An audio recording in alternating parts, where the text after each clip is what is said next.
Hey there guys, welcome back to another sports stuff video. Today we were talking about week 15 of the NFL season. Wow, week 15 is already here. That's crazy. It does not feel like week 15. These last couple of months have flown by. NFL season's coming to a close here soon. Playoff teams are forming. Draft teams are officially in the top 5. There's no way to get higher. Lots of teams are being eliminated from the playoffs. Let's get into it. There should be no more buys as well. I believe that there's no more buys in the NFL. Last week was the very last bye week. So yeah, it's game time. So yeah, if you guys enjoyed, please like, comment, subscribe. Let's get into week 15 of Nick's picks of the week. So starting off on Thursday Night Football, we have the Atlanta Falcons at the Tampa Bay Buccaneers. Right now, both teams are really struggling. The Buccaneers, I think, are 1-4 or 1-5 in the last 6 weeks. Baker Mayfield has fallen off a little bit of a cliff. But to be fair, the offensive line's had some issues. Bucky Irving finally came back from injury. He's still recovering. Emeka Buka, he's still a good rookie receiver, but he's definitely struggled in the last couple of months. And, Mike Evans coming back, Chris Godwin coming back. It's just a lot of new guys all coming back at once, all trying to make that playoff push. For the Falcons, Kirk Cousins does not look good. If I'm being completely honest, honestly, having no Drake London does not help. And throwing to what? Darnell Mooney, Kyle Pitts, that's your receiver core. That's a tough receiver core, and their defense is very young, still learning the NFL right now. I am going to the Tampa Bay Buccaneers. Do I think they're a great team? No. I've been saying this all season. The fact that the Tampa Bay Buccaneers did not invest heavily on their pass rushing group, that was a mistake. And it's showing that they can't get to the quarterback, can't impact games when it really matters, cannot get, that pressure, that sack, that forced fumble to end a game like so many teams have. That's just their biggest weakness right now. So I'm going to go to the Tampa Bay Buccaneers. The Falcons, they continue their slide. We'll see if Raheem Morris can last after the season ends. But I do see Kirk Cousins on another team next year. I do see Raheem Morris possibly getting fired. But we'll talk about that later in the season once it's actually closer to the end of the season.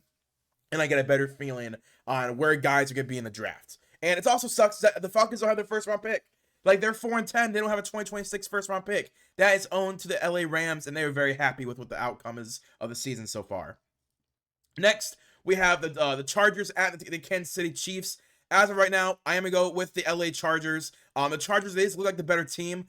Simple as that. Last week had a great game against... Who did they play last week? Why am I blanking? Who did they play last week? I know, I can see it in my head. The Chargers played the Eagles, yes. Causing 4 turnovers on Jalen Hurts, 3 interceptions and a fumble. That Chargers defense is doing their thing. And, as much as Patrick Mahomes is a great quarterback, right now that offense is struggling. Whether it's Matt Nagy, whether it's Andy Reid, something has to change in the offseason. I do think Andy Reid will probably stay, but there's no way Matt Nagy lasts. We'll see what happens. Maybe this team has not really been a big fire coordinators team. We saw, obviously, before Steve Spagnuolo got there, they did fire their defensive coordinator when Dee Ford lined up offsides. I don't remember who their DC was. I can't remember his name. But they did fire their DC back then. I think there's a good chance that, if they go 8-9, 7-10, that someone's got to get fired, and Matt Nagy's going to be the guy that gets fired. I don't think they're going to fire Andy Reid. I think Andy Reid should retire. Retire one of the greatest head coaches of all time. But he's got to retire. They got to let someone else step up. But Matt Nagy cannot be that guy. And I do think he's going to be the fall guy for this offense when it comes to the end of the day. But the Chargers, they're playing great. Sitting at 10-4, only 1 game back of the Denver Broncos as of this moment. Obviously I haven't chosen who's going to win that game between Green Bay and Broncos, but as of right now, they're 1 game back behind the Broncos. They need to keep up and keep close to try and make that divisional title push.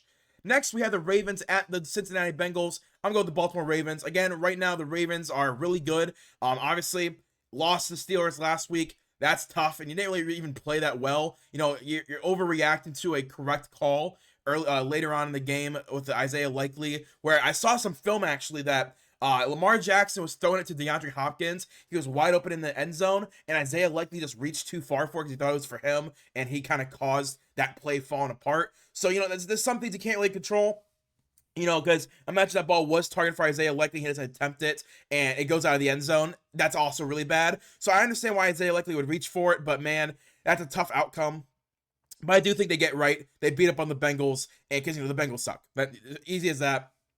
The Ravens defense, it's not as good as it could be. I'm actually learning a lot about the Ravens defense recently. I did not know that Nnamdi Madubuike might be done. He might medically retire at the end of the season.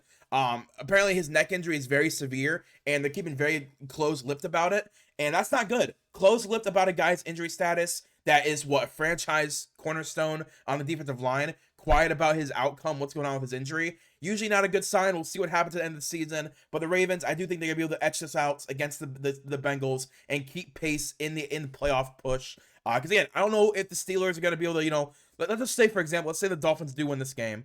Okay, because they head-to-head, they're good. Then honestly, yeah, okay.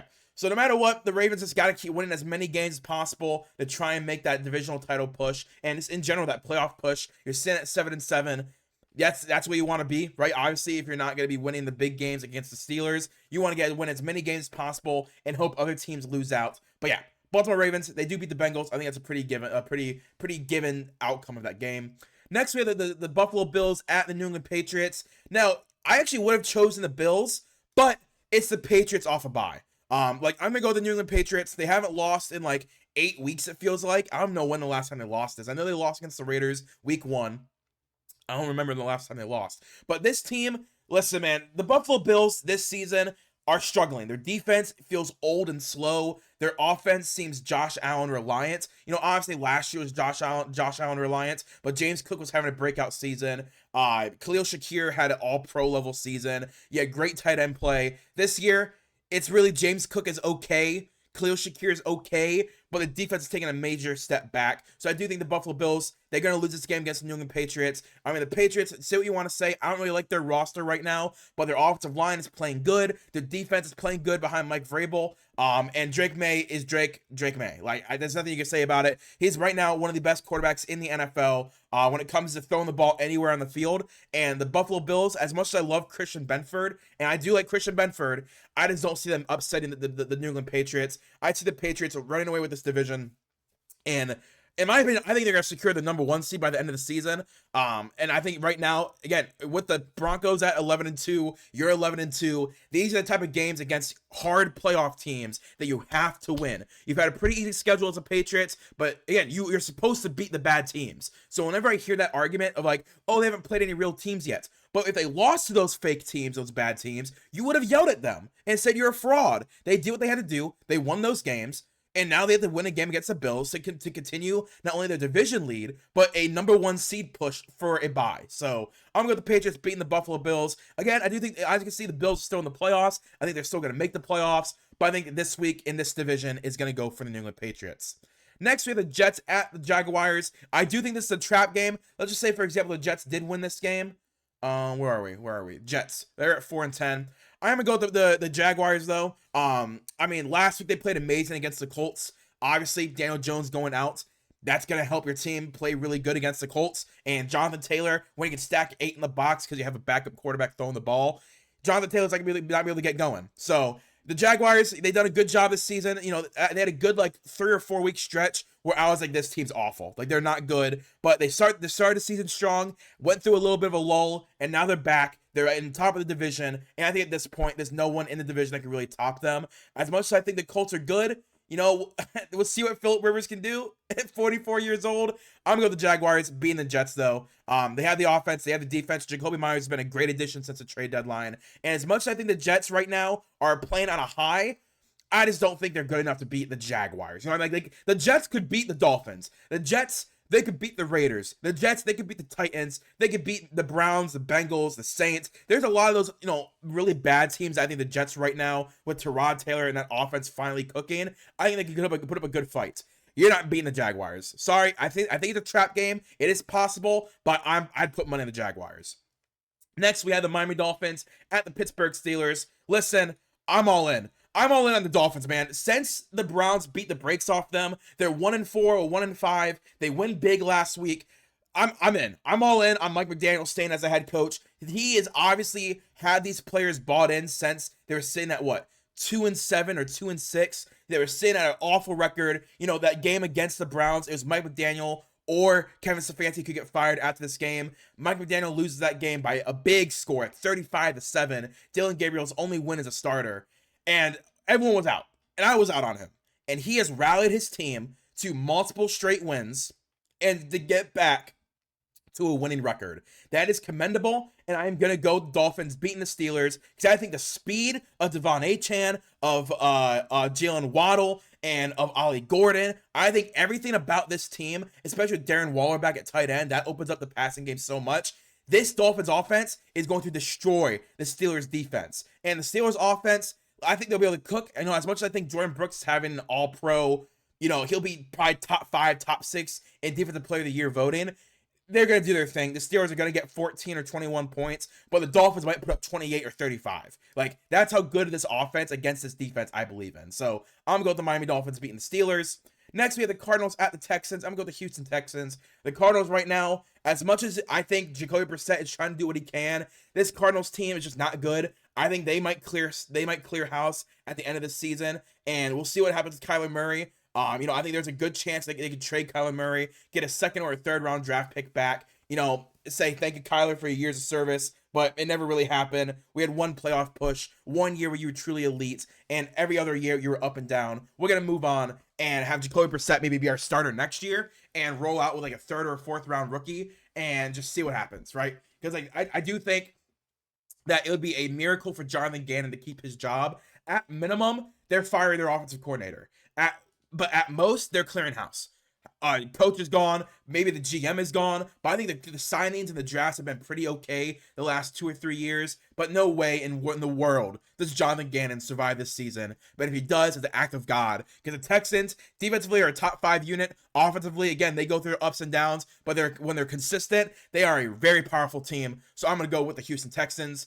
Browns at Bears. I'm going to go with the Chicago Bears. Right now, the Bears are playing like lights out. Like, their offense is clicking. Caleb Williams is making every throw. Kyle Monangai has finally gotten his chance to play and is playing great. And DeAndre Swift behind Kyle Monangai is playing great. Their defense is the only thing that I question. But guess what? As much as I think Shedeur Sanders is a great quarterback right now, just had his best week as a starter last week against the Titans, this is the Bears, right? This is the Bears defense. In my opinion, a better overall defense. They have better linebackers, even though I think Cedric Gray's having a great season. Tremaine Edmonds and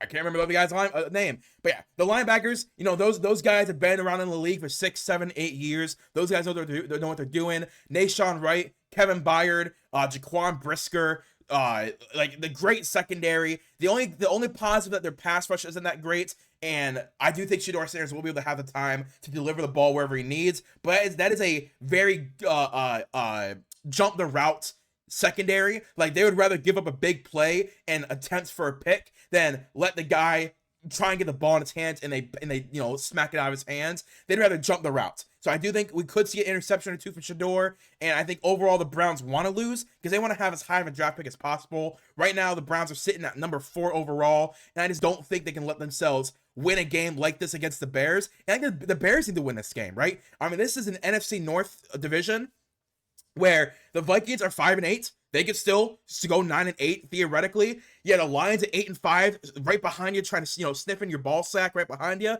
The Bears obviously are sitting at 9-4 right now, with the Lions right behind you. If you lose and the Lions win, they jump you and you're out of the playoffs. And the Packers are 9-3-1. They're within striking distance of winning the division if they lose to the Broncos this week. So the Bears mentally have to go into this game as a win or you're out of the playoffs. Like that's the idea they're going to this game with. The Browns, they're going to this game as like, hey, maybe we can win. But if we don't win, we're pretty happy because we stay in the top 4 of a draft pick. That's exactly where the Browns are. That's where the Bears are. I think the Bears might win by like 15, 20 points. So I'm going to go with the Bears winning this game. Next, we have the Raiders at the Philadelphia Eagles. I'm going to go with the Eagles. Listen, yes, it's Kenny Pickett with the Raiders, but the infrastructure for the Raiders is not the reason Geno Smith is playing bad. Oh, sorry. Geno Smith isn't playing bad because it's Geno Smith. Geno Smith is playing bad because the infrastructure of the roster. Bad offensive line, bad wide receiver play, and a run game that can't get consistent because the offensive line is so bad. He doesn't have time to throw. He doesn't have time to make decisions. And Ashton Jancy gets hit the second he gets the ball in his hands in the backfield. Defensively, I think the Raiders have been better than people want to say. I think this has easily been a really surprisingly good unit for the Raiders. But offensively, they have no hope. They have no help. And I just don't think they'll be able to beat this Eagles team. That just got embarrassed by the Chargers last week with 4 turnovers and a game-sealing interception in overtime. I think the Eagles, this is their get-right game where they put up 35-0 in the first half against the Raiders to get their confidence back. Now, yes, the NFC East, I think they're going to win the NFC East pretty easily. But again, this is the type of game where you need to beat the brakes off the Raiders to get your confidence back. And I think that's what's going to happen. The Philadelphia Eagles win this game. Next, we have the Titans at the 49ers. I'm going with the 49ers. Again, the Titans, they won last week. That's awesome for them. But the 49ers are a completely different team than the Browns. And the 49ers are not going to lose by 2, right? The Browns, they almost won that game. At least they almost sent it to overtime. The 49ers won't let them get even close to sniffing within 7 points of them the entire game. Their defense behind Robert Saleh has been elite. Their offense behind Kyle Shanahan is always really good no matter who's the quarterback. And again, the Tennessee Titans, I don't think they're as bad as everyone thinks. I do think it's a bad roster, but Cam Ward, he's still delivering to wide receiver 3s and 4s, tight end 3s, and running back 3s. Like, he's still moving on the field. But for me, the 49ers are such a superior team to the Browns. I just don't think there's a way the Titans can overcome the 49ers' proficiencies against their deficiencies. Next, we have the Colts at the Seahawks. I'm going to Seattle Seahawks. We'll see what Philip Rivers looks like if he's the starter. I know they're trying to say Riley Leonard is going to be the starter, but I think no matter what, Philip Rivers is going to get elevated from the practice squad, whether he's going to be the backup to Riley Leonard or actually start. I can't believe it, man. Listen, I think everyone needs to realize we need to appreciate what we're about to see on Sunday. Philip Rivers, retired for 5 years, is coming out of retirement to play some goddamn football. This is one of our childhood people, right? Tom Brady, retired. Drew Brees, retired. Cam Newton, retired. Aaron Rodgers, about to retire. Russell Wilson, should retire. Like, so many of these guys. Matt Ryan, retired. Peyton Manning, retired. So many of these guys that played when we were kids and teenagers and have been retired for 5, 6, 7, 8 years. This is the last one. This is the truly last guy. Him and Aaron Rodgers are the last 2 guys of that generation. You can throw in Matt Stafford if you want, but Matt Stafford is 5 years younger than them. So the 40-year-old quarterbacks, these are the last 2 we got for another 8 years.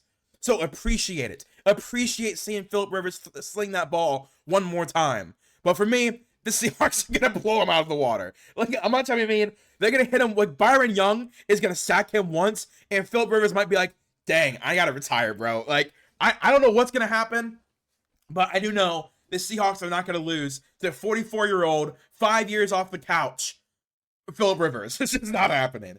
Next, we have the Packers at the Denver Broncos. This is a fun game. Again, the number 1 seed in the AFC against the number 2 seed in the NFC. Fun game. I'm going to go with the Packers, man. I think the Packers might win this. Like, listen, I think the Broncos can easily win this game. And again, if they win, they secure the number 1 seed again for a consecutive week. But for me, I'm going to go with the Green Bay Packers.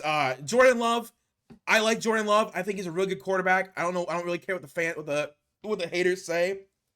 The reason I'm going with the Packers is because of Micah Parsons. If you watched last week's game of the Packers and Bears, Micah Parsons every second was behind the offensive line getting to the quarterback. And Bo Nix and Caleb Williams are 2 very different prospects. Bo Nix cannot throw on the run like Caleb Williams can. If Bo Nix is throwing on the run like Caleb Williams was every single play, I just don't think that offense can be able to move. And for an offense that already struggles without Micah Parsons being in the backfield, you know what I mean? I just worry that Bo Nix is going to get pressured so much they just start throwing erratic throws, and this Packers defense is going to take advantage of that. Because Keyshawn Nixon, Carrington Valentine, this linebacker core, like, they are going to be very, very, very turnover heavy. And I think they're going to hunt for a turnover. And the Packers, with just their solid offense, this is going to be a very defensive heavy team matchup. Let me say that. Very defensive heavy, but I think the Packers are going to be able to edge it out over the Broncos.